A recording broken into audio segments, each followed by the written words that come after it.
PCB का official YouTube channel hack होने के कुछ देर बाद ही बहाल कर दिया गया, लेकिन हैकर ने लोगों पर क्या लगाया, आइए देखते हैं। तफसीलात के मुताबिक पाकिस्तान क्रिकेट बोर्ड का ऑफिशियल यूट्यूब चैनल मंगल की सुबह हैक किया गया, जिसके बाद हैकर्स ने न सिर्फ चैनल का लोगो तब्दील किया बल्कि चैनल का नाम भी बदलकर टेस्ला US24 रख दिया, जिसे कुछ देर बाद बहाल कर दिया गया। लेकिन इब्तिदाई तौर पर हैकर्स ने चैनल से तमाम डेटा हटा दिया, जिसके बाद चैनल खोलने पर किसी किस्म की वीडियो नहीं दिखाई दे रही थी। बाद वीडियो चैनल पर नजर आई, लेकिन नाम फिर भी टेस्ला UK24 ही रहा। दूसरी जानिब पीसीबी जराए ने यूट्यूब के हैक होने की तस्दीक की और बताया कि यूट्यूब इंतजामिया से बातचीत के बाद चैनल को रिकवर करा लिया गया है। पाकिस्तान क्रिकेट बोर्ड के ऑफिशियल यूट्यूब चैनल में 40 लाख से जायद सब्सक्राइबर हैं।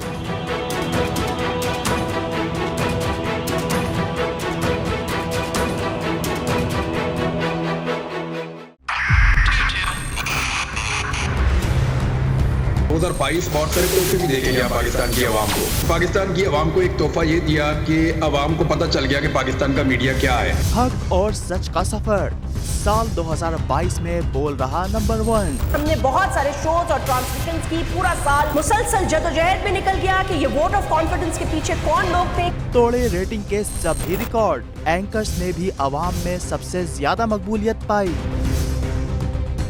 और सोशल मीडिया पर भी बोल रहा सब पर भारी। सब्सक्राइब करें और बेल दबाएं ताकि कोई खबर रह न जाए।